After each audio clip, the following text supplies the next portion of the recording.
నమస్తే, welcome to BV9 news. ముందుగా బులెటిన్లోని headlines చూద్దాం. రాష్ట్రంలో భయపెట్టే పరిస్థితులపై జగన్ ఫైర్. ప్రజల పక్కన నిలుస్తామని స్పష్టం. రాజ్యాంగ విలువలు ప్రమాదంలో ఉన్నాయని జగన్ ఆరోపణ. ప్రభుత్వానికి తగిన బుద్ధి చెబుతామని హెచ్చరిక.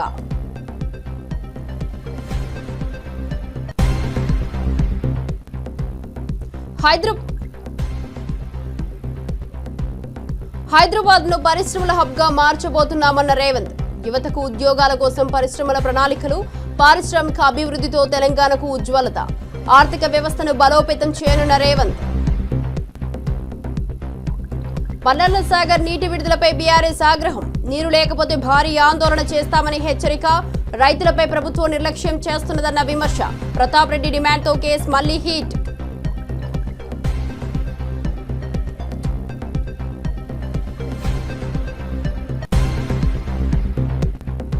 సంక్షేమ పథకాలపై గాదరి కిషోర్ సంచలనం. సామేల్ పథకాలను సమర్థించిన తుంగతుర్తి ఎమ్మెల్యే కిషోర్ వ్యాఖ్యలు రాష్ట్ర వ్యాప్తంగా చర్చనీయాంశం. ప్రజాపక్ష పథకాలపై ప్రజలకు భరోసా.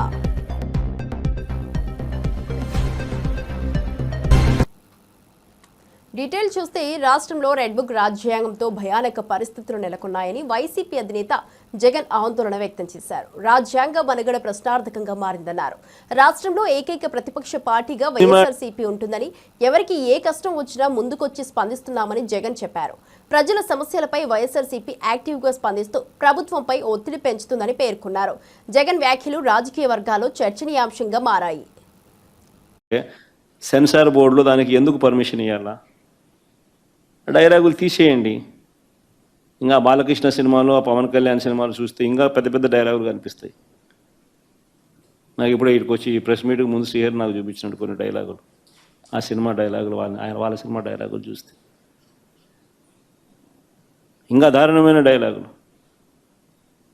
నీకు డైలాగులు నచ్చకపోతే సెన్సార్లు తీసేయండి. సెన్సార్ బోర్డు ఎందుకు పర్మిషన్? సెన్సార్ బోర్డు ఉండేది ఎందుకు? అంతేగాని ఆ సినిమా డైలాగులు, సినిమా వచ్చిన తర్వాత, రిలీజ్ అయిన తర్వాత ఆ సినిమా డైలాగులు, ఆ సినిమాలో మంచి పాటలు ఉంటే ఆ మంచి పాటలు అవన్నీ న్యాచురల్గా ప్రసిద్ధి చెందుతాయి. ఆ సినిమాలో మంచి పాట ఏదైనా ఉంటే ఆ మంచి పాట పాడినా తప్పే అంటావు. ఆ సినిమాలో ఏదైనా మంచి డైలాగులు ఏదైనా వీళ్ళకి నచ్చితే ఆ నచ్చిన డైలాగులు వీళ్ళు పోస్టర్లుగా పెట్టినా తప్పే, వీళ్ళు మాట్లాడినా తప్పే, వాళ్ళు చేసిన యాక్షన్లు వీళ్ళు చేసినా తప్పే.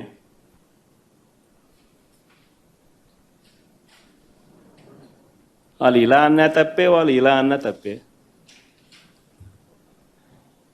ఎందుకు మరి సినిమాలు ఎందుకు తీస్తున్నారు స్వామి? మీరు ఆపేసేయండి, మూసేయండి. ప్రజాస్వామ్యంలో ఉన్నామా లేదా అన్నది నిజంగా ఆలోచన చేసుకోవాలి మనం అంతా. ఇలాగొచ్చే నష్టపోయింది. అదే సినిమా డైలాగ్ రాసుకున్నాడు, పాట పాడితే పాడినాడు, డైలాగులు కొట్టినాడు. ఇలాగొచ్చే నష్టమైంది అంటాను నేను. గుమ్మడికాయలు దొంగంటే భుజాలు తడుముకున్నట్టుగా ప్రతిదీ కూడా వాళ్ళు ఏమన్నా కానీ నిన్నే అన్నట్టుగా నువ్వెందుకు బాధపడతా ఉన్నావు?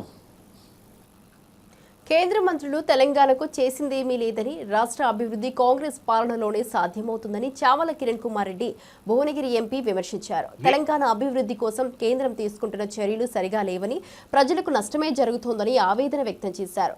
రాష్ట్ర పురోగతికి కాంగ్రెస్ పాలనే ఏకైక మార్గమని కిరణ్ కుమార్ రెడ్డి స్పష్టం చేశారు. తెలంగాణ ప్రజలకు ఉన్న సమస్యలపై కేంద్రం స్పందించాలంటూ డిమాండ్ చేశారు. ప్రధానమంత్రి బొమ్మనేసి తిప్పుదాం. తెలంగాణ ప్రజలకు మీరు కలిస్తేనే ఈ మెట్రో జరిగింది అన్న విషయం చెప్దాం. RRR రీజనల్ రింగ్ రోడ్ ఈరోజు లైఫ్ లైన్ తెలంగాణకు, మనం అర్బనైజేషన్ కావడానికి. రామచంద్రరావు గారు మీరు కొత్తగా అధ్యక్షులు అయ్యారు కాబట్టి మీరు కూడా RRR కోసం పోరాటం చేయండి. గతంలో ఉన్న మీ కిషన్ రెడ్డి గారు కానీ, బండి సంజయ్ గారు కానీ ఇప్పుడు వాళ్ళ అధ్యక్షులుగా చేసి ఇప్పుడు భారతదేశంలో ఉన్నటువంటి ప్రభుత్వంలో ఈరోజు సెంట్రల్ గవర్నమెంట్లో 2 మంత్రులుగా ఉండి కూడా ఏం చేయలేకపోయారు. వాళ్ళు చేయలేదనే ఇప్పటిదాకా బీజేపీ పార్టీ బలోపేతం కాలేకపోయింది. ఇక్కడ నేను ఒకటే మీకు ఛాలెంజ్ చేస్తున్నా, మీరు కనుక మీ హయాంలో కన్స్ట్రక్టివ్గా ఈ రాష్ట్ర అభివృద్ధి కోసం మీరు పోరాటం చేసినట్టయితే మీరు చరిత్రలో నిలిచిపోతారు. అంతే తప్ప గత మీ అధ్యక్షుల మాదిరిగా మాటలకే పరిమితం అయిపోయి బయట మాటలు లోపల సెట్టింగులు చేసుకుంటే బీఆర్ఎస్ పార్టీ తోటి మీరు చేసుకున్నట్టు చేసుకొని అటు వాళ్ళు విస్మరించారు 10 ఏళ్ల పాలనల నీళ్లు నిధులు నియామకాలను, ఇటు మీరు సెంట్రల్ గవర్నమెంట్ నుండి కూడా రాష్ట్రానికి ఏం చేయలేదని చెప్తున్నా. మీరు నిజంగా సెంట్రల్ గవర్నమెంట్ లో కూర్చొని రాష్ట్రం మంచిగా చేయాలనుకుంటే 100 వాళ్ళు చేసేటువంటి 7 లక్షల పైచిలకు కోట్ల అప్పును అరికట్టే వాళ్ళు ఫస్ట్.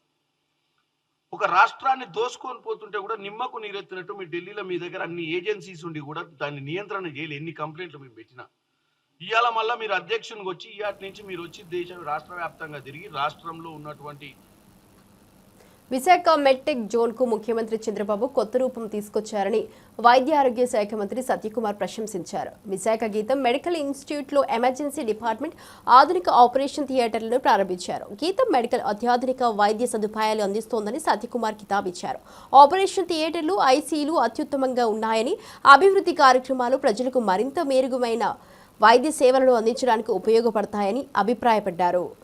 ఎక్కడ సమస్య ఉందో దాన్ని స్టిమ్యులేట్ చేయడం ద్వారా రోగికి ఒక స్వాంతన కల్పించే, అప్పటికప్పుడే 20 నిమిషాల్లో స్వాంతన కల్పించే విధంగా కూడా అత్యాధునికమైన state of the art diagnostic equipment ని హాస్పిటల్లో సమకూర్చి ప్రజలకి ఒక నాణ్యమైన వైద్య సేవలు అందించాలా, ఆరోగ్య వ్యవస్థను పటిష్టం చేయాలి అని ప్రభుత్వం చంద్రబాబు నాయుడు గారి నాయకత్వంలో చేస్తున్న చర్యలకి ప్రైవేటు రంగం కూడా తోడ్పాటు అందిస్తే ఒక ఆరోగ్య ఆంధ్రప్రదేశ్ ను నిర్మాణం చేయడానికి అవకాశం ఉంటుంది. మెడ్టెక్ జోన్ ని ఒక కొత్త రూపాన్ని చంద్రబాబు నాయుడు గారు గతంలో ఇచ్చారు. మెడ్టెక్ జోన్ లో చాలా డయాగ్నోస్టిక్ ఎక్విప్మెంట్ ఉన్నాయి, చాలా వరకు ఎక్స్పోర్ట్స్ కూడా అవుతున్నాయి. గతంలో ఇంపోర్ట్ చేసుకునే స్థితి నుంచి వాళ్ళ ఎక్స్పోర్ట్ చేసే స్థితికి వచ్చాం, మరింత పటిష్టపరుస్తుంది.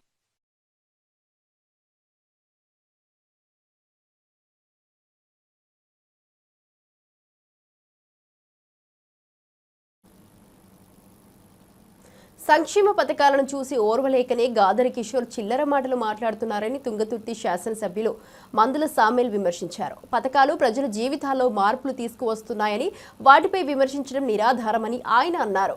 గాదరి కిషోర్ చేసిన వ్యాఖ్యలు చర్చనీయాంశంగా మారాయి. సామేల్ గారు ప్రజా సంక్షేమం కోసం పథకాలు కొనసాగాలని, విమర్శలకు భయపడకుండా ముందుకు సాగుతామని చెప్పారు. అందుకోసమనే మీ బ్రోకరిజం, మీ చిల్లరేశాలు, మీ చిల్లర లెక్కలు రేవంత్ రెడ్డి గారి దగ్గర నడవని కూడా హెచ్చరిస్తా ఉన్నాం. తుంగతుర్తి ప్రజలు ఎందుకు మేము ఓడగొట్టారు? ఎందుకు ఓడగొట్టారు? ఇలా వెలుగంజయ్య ఎందుకు చనిపోయాడు సమాధానం చెప్పాలి. వెలుగంజయ్య ఎందుకు చనిపోయాడు, ఎవరు ఎట్లా చనిపోయాడు దానికి సమాధానం చెప్పాలి. అరచకాలు మాట్లాడితే దాడులు, ఇదేనా సంస్కృతి? మీరు చేసిన పని అందుకే కదా. ఇసుక తీసుకుపోతున్న చిరకుడు దగ్గర మహిళల మీద లారీలు ఎక్కించారు. నేను ఇచ్చిన మాట ప్రకారం ఎన్నికల సందర్భంగా నేను చెప్పడం జరిగింది, అడ్డగూడూరు నుంచి లక్ష్మీనగర్ దాకా మీరు వేసిన రోడ్డు ఏతుందో రిజల్ట్ వచ్చిన వెంటనే, కాంగ్రెస్ పార్టీ గెలిచిన వెంటనే అక్కడ పోయి రోడ్డు దువ్వేస్తారని చెప్పినా నీవు నీ మోహన్ రావు గారు మంచి నొక్కోరు, మొత్తం దువ్వేసిన చూసుకో పూరి అడిపోయి ఒకసారి కూర్చోదురా పూరి. ఆనాడు కూడా చెప్పిన నేను మూసీ నదిలో ఉన్నా, వంగమడి బిడిజోతలో ఉన్నా సిల్ట్ ఏతుందో గవర్నమెంట్ తీసుకోపోతారు మాకు అభ్యంతరం లేదని చెప్పినా ఇప్పుడు కూడా మాట కట్టుబడి ఉన్నా నేను. అందుకోసమనే ఇవాళ నేను మీరు వదిలిపెట్టిపోయిన చెక్ డ్యామ్లన్నిటి కూడా కంప్లీట్ చేస్తే ఇవాళ దాని మీద లక్ష్మీ కాలువ, ధర్మారం, అటు కొడమర్తి, అటు మాసిడిపల్లి, ఆ పల్లెలన్నీ కూడా ఇవాళ నారు పోసుకుని వ్యవసాయం కోసం ప్రయత్నం చేస్తా ఉన్నారు. బీసీ బిల్లు కోసం ఆర్డినెన్స్లు, జీవోలు, కమిషన్లు కాకుండా మళ్లీ సక్రమంగా కులగణన చేసి చట్టబద్ధం చేయాలని వకులాభరణం కృష్ణమోహన్ పేర్కొన్నారు. బీసీలకు 42% రిజర్వేషన్లు చట్టబద్ధంగా అమలు చేసే వరకు రేవంత్ రెడ్డిని విడిచిపెట్టబోమని స్పష్టం చేశారు. బీసీల హక్కుల కోసం చట్టబద్ధ మార్గంలో పోరాటం చేయాలని, ప్రభుత్వం తక్షణమే స్పందించాలని కోరారు. ఆయన వ్యాఖ్యలు బీసీ వర్గాల్లో చర్చనీయాంశంగా మారాయి. ఇందిరా పార్క్ ఉద్యమాల సాక్షిగా ఇవాళ ఈ రాష్ట్ర ప్రభుత్వాన్ని కోరుతున్నాం. ఇవాళ మనం ఈ 42% రిజర్వేషన్లు అనేటువంటి ఉద్యమాన్ని నిర్మించడం ద్వారా చాలా విషయాలు నేర్చుకున్నాం. ఒక అగ్రవర్ణ ప్రభుత్వం అధికారంలో ఉంటే, బీసీలకు మేలు చేయలేనటువంటి ప్రభుత్వం అధికారంలో ఉంటే ఏం జరుగుతుందో ఇవన్నీ రేవంత్ రెడ్డి గారు స్వయంగా తన పాలనలో చూపిస్తున్నాడు. పైకేదో నోటి ద్వారా ఇదిగో మీకు రిజర్వేషన్లు, మహా కష్టపడతానా, నేను దేశానికే మోడల్ అని చెప్పి రేవంత్ రెడ్డి గారి ప్రభుత్వం చెప్పుకుంటాను. నువ్వు రోల్ మోడల్ ప్రభుత్వం అయితే, నువ్వు దేశానికి మార్గదర్శకమైనటువంటి ప్రభుత్వం అయితే, ఈ 19 నెలల నుండి ఏం నువ్వు చేసే తమాషా, ఒక్క పద్ధతి కూడా చక్కగా చేయకుండా మమ్మల్ని నువ్వు ఇబ్బంది పెడుతున్నావు. నేను అడుగుతున్నా రాహుల్ గాంధీ గారు, ఈ రాష్ట్రంలో నువ్వు చాలా శాస్త్రీయంగా గణన చేసినని చెప్తున్నావు. మరి శాస్త్రీయంగా గణన చేసి మన అందరి లెక్కలు నిలబడినాక ఎవరికి రాజకీయ అధికారం రాలేదో, ఎవరికి విద్యా ఉద్యోగ రంగాల్లో ప్రాతినిధ్యం రాలేదో నీ దగ్గర లెక్కలు ఉన్నాక నువ్వు ఎందుకయ్యా నీ బిల్లులను నువ్వు లోకసభలో రాజ్యసభలో కొట్లాడి రాష్ట్రపతి గారితో నువ్వు ఒప్పించలేకపోతున్నావు. నువ్వు శాస్త్రీయంగా చేసినావు కదా, బీసీల కోసం నీ కాంగ్రెస్ పార్టీ కట్టుబడి ఉన్నది కదా, నీ రేవంత్ రెడ్డి గారి యొక్క పాలన చాలా గొప్పగా జరుగుతున్నది కదా, కోసం ఈ 42% అమలు చేయడం లేదు. నేను పద్ధతుల జోలికి, చట్టాల జోలికి, మనకు కావాల్సిన నువ్వు దిగిపో, నేను సాధనాపతి దిగిపో. ఢిల్లీలో తెలుగు రాష్ట్రాల సీఎంల సమావేశంపై కేంద్రం చూపిన చొరవను సిపిఐ నారాయణ శుభసూచకంగా అభివర్ణించారు. ఉమ్మడి రాష్ట్రంలోనూ నదీ జలాల సమస్యలు ఉన్నాయని, వాటిని పరిష్కరించుకోవడం మంచిదని అన్నారు. నీటిని సమర్థవంతంగా పంపిణీ చేయడంపై దృష్టి పెట్టడం కీలకమని, ప్రాజెక్టుల గురించి మాట్లాడితే నష్టం జరిగే అవకాశం ఉందని నారాయణ సూచించారు. నీటి వనరుల సమర్థ వినియోగంపై చర్చలు జరగాలని, కేంద్రం చొరవను సత్కరించాలని కోరారు. రాష్ట్రాలు విడిపోయిన తర్వాత సహజంగా ఏ రాష్ట్రం ఆ రాష్ట్రానికి పట్టుదల వస్తుంది. అలాంటప్పుడు కేంద్రం చొరవ చూపించి ఏదో న్యాయబద్ధమో దాని ప్రకారం పరిష్కారం చేయడం మంచిది. ఇప్పటికైనా కేంద్ర ప్రభుత్వం అలాంటి లైన్ తీసుకున్నందుకు, ఇద్దరు ముఖ్యమంత్రులు కూడా అంగీకరించేందుకు, ఎందుకంటే గతంలో కొంతమంది అంగీకరించేవాడు కాదు, ముఖ్యమంత్రులు ఇద్దరు అంగీకరించారు, వచ్చి మాట్లాడుకోవడం మంచిది. అయితే మా సలహా ఏంటంటే, ముందర నీటి పంపిణీ పరిష్కారం కాకుండా ప్రాజెక్టుల గురించి మాట్లాడితే నష్టం వస్తుంది. ఇది మిగులు జలాలు నిజమే సముద్రంలో పోవడం అన్యాయమే. మరి మిగులు జలాలు ఎంత పోతా ఉన్నాయో లెక్కేసుకొని దానిలో ఎంత భాగం వాళ్ళు వాడుకోవాలో, ఎంత భాగం ఈ రాష్ట్రం వాడుకోవాలో అది పరిష్కారం చేయడం మంచిది. అది నీటి వాటా పరిష్కారం కాకుండా మన ప్రాజెక్టు మేము కట్టుకుంటాం, మళ్ళీ అనుమతి తెచ్చుకుంటామంటే మళ్ళీ ఇదే వివాదం మొదలవుతుంది. మొదట జల వివాదాన్ని పరిష్కారం చేసుకోవాలి. ఎవరు ఎన్ని మిగిలిన జలాలు వాడుకోవాలో ఒక అవగాహన రావాలి. సినీ నటి ప్రణీత తిరుమల శ్రీవారిని దర్శించుకున్నారు. బుధవారం వీఐపీ ప్రారంభ విరామ దర్శన సమయంలో ఆమె భర్త కుమారుడితో కలిసి స్వామివారి సేవలో పాల్గొన్నారు. దర్శన అనంతరం రంగనాయకుల మండపంలో పండితులు ఆమెకు ఆశీర్వచనం చేసి స్వామివారి తీర్థ ప్రసాదాలను అందజేశారు. అత్తారింటికి దారేది, రభస, పాండవులు తుమ్మిద, బ్రహ్మోత్సవం, హలో గురు, ప్రేమ కోసమే వంటి చిత్రాలు ప్రణీతకు మంచి గుర్తింపు తెచ్చాయి.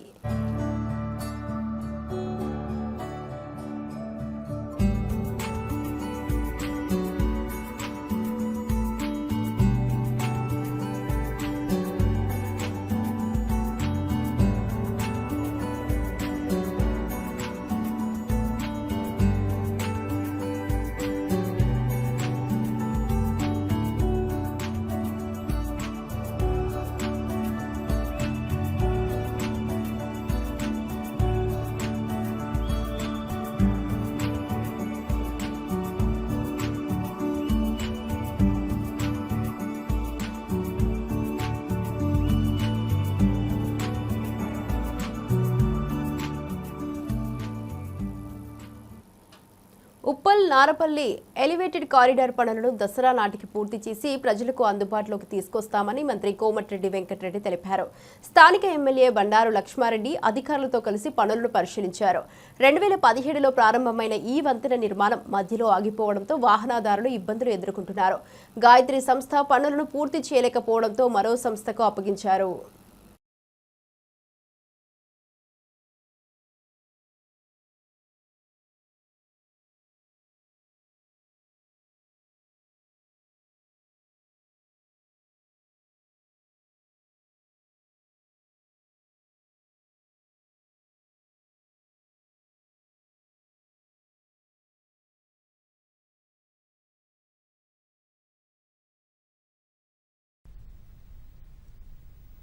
లార్నాక చౌరస్తకెళ్లి నారపల్లి వరకు 8 కిలోమీటర్ల పొడవైన 6 లేన్ ఫ్లైఓవర్ 2017లో అగ్రిమెంట్ అయ్యి 1200 కోట్లతోని ఆ రోజు అగ్రిమెంట్ చేసుకుని పనులు ప్రారంభించడం జరిగింది. చాలా బాధాకరమైన విషయం. వివిధ కారణాలతోని గతంలో చేపట్టిన కంపెనీ కొన్ని ఆర్థిక ఇబ్బందులతో కానివ్వండి, అనేక కారణాలతోని ఫారెస్ట్ క్లియరెన్స్ ముందు నారాపూర్ దగ్గరికి వెళ్ళి అక్కడ ఫారెస్ట్ వాళ్ళు అక్కడ అయిపోయింది.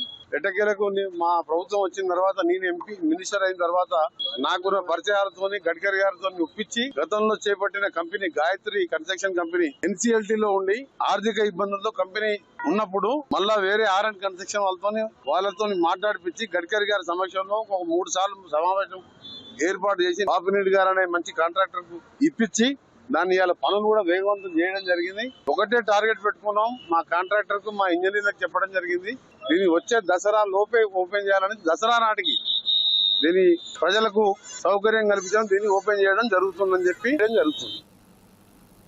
రాష్ట్ర ముఖ్యమంత్రి శ్రీ రేవంత్ రెడ్డి హైదరాబాద్ ను పారిశ్రామిక రంగంలో అగ్రగామి నగరంగా తీర్చిదిద్దేందుకు కట్టుబడి ఉన్నారు.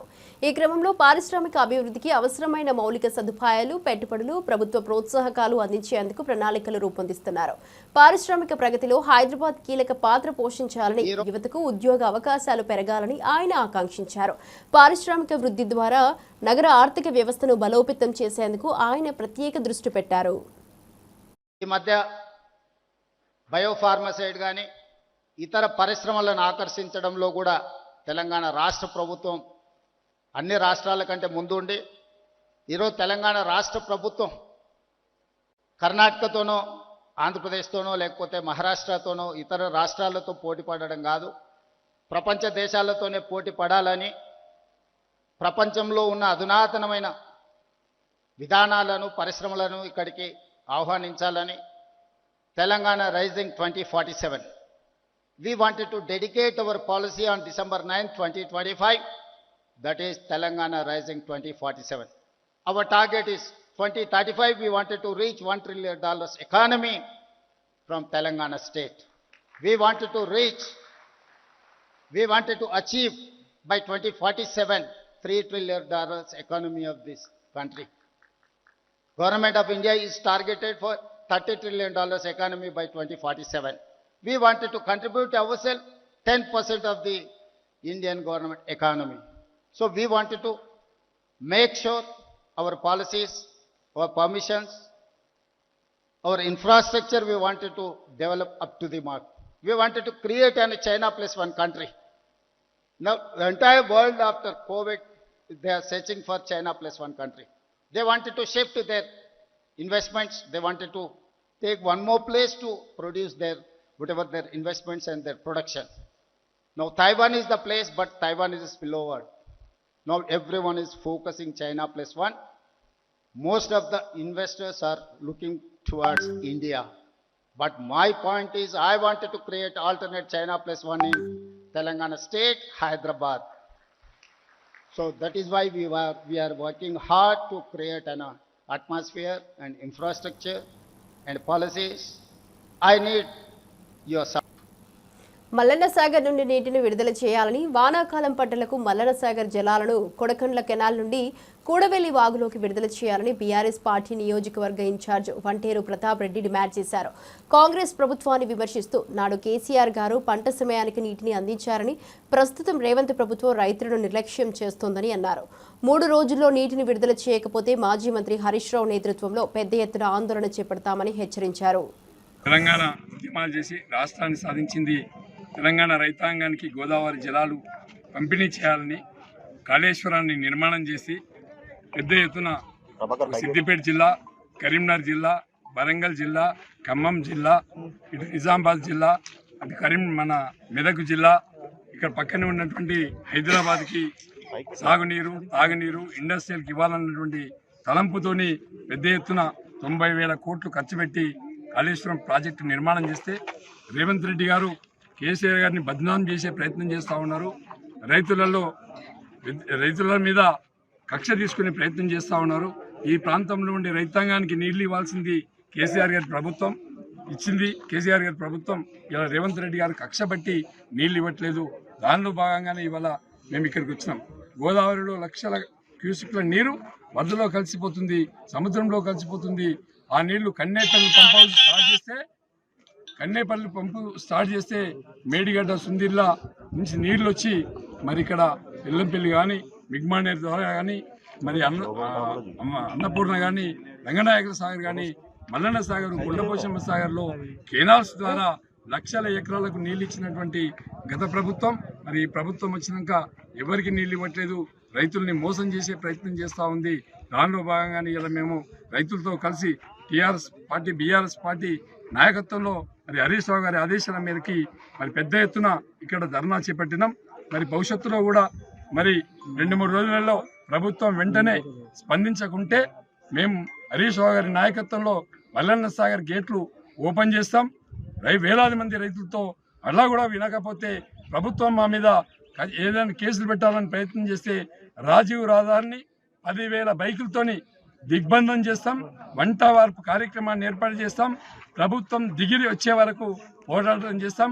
గతంలో కేసీఆర్ చెప్పేది, కరువు వచ్చినా సరే ముగ్గులకు ముఖం పెట్టాల్సినటువంటి అవసరం లేదు, కింద పొలాలు దున్నుకోండి, దుక్కులు చేసుకోండి, పంటలు పండించుకోండి, కరువు వచ్చినా కూడా నీళ్లు అందిస్తామన్న తలంపుతోనే ఈ ప్రాజెక్టు నిర్మాణం చేస్తే ఈ ప్రాజెక్టులను నిర్వీర్యం చేసే ప్రయత్నం రేవంత్ రెడ్డి గారి ప్రభుత్వం, రేవంత్ రెడ్డి గారు చేస్తూ ఉన్నారు.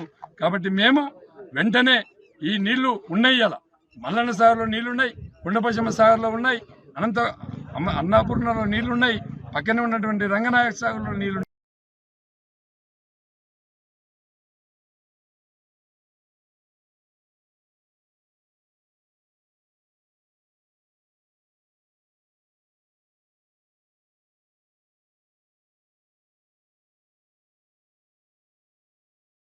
ఆత్మవిశ్వాసం పెరిగిందని ఆయన అభిప్రాయపడ్డారు. మహిళా శక్తి పథకాల కారణంగా కుటుంబాలలో మార్పు దిశగా నడుస్తున్నారని, మహిళల ఆర్థిక స్థితి మెరుగుపడిందని పేర్కొన్నారు. మీ చేతిలోనే ఉంది, ఇప్పుడు పెత్తనం మీ చేతిలోనే ఉంది, డబ్బులు మీ చేతిలోనే ఉన్నాయి. మా వాళ్ళ చేతుల్లో ఏమీ లేవు. మిమ్మల్ని అడుక్కొని చేసుకోవాల్సిన పరిస్థితి వచ్చింది మాకు సీతక్క పేరు మీద. కాబట్టి సీతక్క పెట్టే కార్యక్రమాలన్నీ మీకు ఇస్తుంది, మా వాళ్ళేమో మిమ్మల్ని అడుక్కోవాల్సిన పరిస్థితి వస్తుంది. ఇంతకు ముందేమో మీ ఆయన అడుక్కొని మీరు బయటికి వెళ్ళాలి, ఇప్పుడేమో మిమ్మల్ని అడుక్కొని మేము వ్యవసాయం చేసే పరిస్థితికి వచ్చినాం. మంత్రి తుమ్మల నాగేశ్వరరావు కాంగ్రెస్ మహిళా శక్తి పథకాల ప్రభావంపై ఆసక్తికర వ్యాఖ్యలు చేశారు. ఒకప్పుడు భార్యలు భర్తల వద్ద డబ్బులు అడిగేవారని, కానీ ఇప్పుడు పథకాల వల్ల భర్తలే భార్యల వద్ద డబ్బులు అడగాల్సిన పరిస్థితి వచ్చిందని అన్నారు. ఈ పథకాలు మహిళల ఆర్థిక స్వలంబనకు దోహదపడ్డాయని, వారి ఆత్మవిశ్వాసం పెరిగిందని ఆయన అభిప్రాయపడ్డారు. మహిళా శక్తి పథకాల కారణంగా కుటుంబాలలో మార్పు దిశగా నడుస్తున్నారని, మహిళల ఆర్థిక స్థితి మెరుగుపడిందని పేర్కొన్నారు. మీ చేతిలోనే ఉంది, ఇప్పుడు పెత్తనం మీ చేతిలోనే ఉంది, డబ్బులు మీ చేతిలోనే ఉన్నాయి. మా వాళ్ళ చేతుల్లో ఏమీ లేవు. మిమ్మల్ని అడుక్కొని చేసుకోవాల్సిన పరిస్థితి వచ్చింది మాకు సీతక్క పేరు మీద. కాబట్టి సీతక్క పెట్టే కార్యక్రమాలన్నీ మీకు ఇస్తుంది, మా వాళ్ళేమో మిమ్మల్ని అడుక్కోవాల్సిన పరిస్థితి వస్తుంది. ఇంతకు ముందేమో మీ ఆయన అడుక్కొని మీరు బయటికి వెళ్ళాలి, ఇప్పుడేమో మిమ్మల్ని అడుక్కొని మేము వ్యవసాయం చేసే పరిస్థితికి వచ్చినాం. అయినా సరే మాకు సంతోషం. మా ఆడబిడ్డ, మా మహాలక్ష్మి ఆ చిరునవ్వుతో ఉంటే చాలు. తెలంగాణ ప్రభుత్వం కలకాలం కాంగ్రెస్ పార్టీ పాలించాలి, మీ యొక్క జీవితాలు బాగు చేయాలి. మీ చేతిలోనే ఉంది, ఇప్పుడు పెత్తనం మీ చేతిలోనే ఉంది, డబ్బులు మీ చేతిలోనే ఉన్నాయి. మా వాళ్ళ చేతుల్లో ఏమీ లేవు. మిమ్మల్ని అడుక్కొని చేసుకోవాల్సిన పరిస్థితి వచ్చింది మాకు. రాష్ట్ర జల హక్కుల విషయంలో ఎట్టి పరిస్థితుల్లోనూ రాజీ పడదే లేదని మంత్రి శ్రీధర్ బాబు స్పష్టంగా చెప్పారు. గత ప్రభుత్వం ఆంధ్ర ప్రాంతానికి మాత్రమే నీటిని కేటాయించిందని, తాము అందుకు వ్యతిరేకంగా నిలబడతామని వ్యాఖ్యానించారు. పెద్దపల్లిలో జరిగిన ఇందిరా మహిళా శక్తి సంబరాల సభలో మంత్రులు సీతక్క, శ్రీధర్ బాబు, తుమ్మల పాల్గొన్నారు. మహిళల అభ్యున్నతికి కాంగ్రెస్ పార్టీ అనేక కార్యక్రమాలు చేపట్టిందని, వీహబ్ నిర్మాణానికి ప్రణాళికలు సిద్ధం చేస్తున్నామని తెలియజేశారు.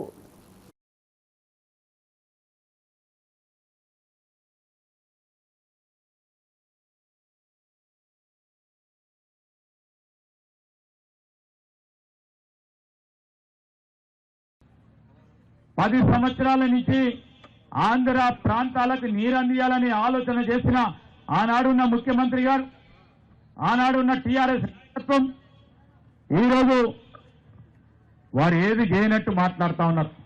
కానీ వారు ఏది చేసినా చేయకున్నా ఈరోజు ముఖ్యమంత్రి గారు, మేము ఈ ప్రాంతానికి సంబంధించిన శాసనసభ్యులుగా గోదావరి నది జలాలు ఒక్క బొట్టు కూడా మన ప్రాంత రైతులకు చెందకుండా మన హక్కులు కాపాడే కార్యక్రమాలు చేస్తూ మనకు రావాల్సిన నీటి లభ్యత మనకు అందుబాటులో ఉండేటట్టు చేస్తూ కేంద్ర ప్రభుత్వంతోని విధానాలకు సంబంధించిన అంశాలను ముందుకు తీసుకెళ్లే ప్రయత్నంతో ముందుకెళ్తాము. ఎక్కడ కూడా రాజీ పడనక్కర్లేదని ముఖ్యమంత్రి గారితో పాటు వేదికపై ఉన్న మా గౌరవ సహచరుల మంత్రివర్గులతో పాటు మా శాసనసభ్యులందరూ కూడా మనవి చేస్తా ఉన్నాం. బంకచర్లకు సంబంధించి ఈరోజు ఎట్టి పరిస్థితుల్లో దాన్ని ఒప్పుకునేది లేదు. మనకు నీటికి సంబంధించి, నీటి అంశాలకు సంబంధించి, గోదావరి నది జలాలకు సంబంధించి ఈరోజు మన వాటా ఏ విధంగా ఉండాలో అంతవరకు వాటాని తప్పకుండా తీసుకుంటాం. ఈ ప్రాంతానికి సంబంధించిన నీరు ఇక్కడ అందిన తర్వాత మరి ఇతర ప్రాంతాలకు పోవటమో లేదో కేంద్ర ప్రభుత్వం నిర్ణయం.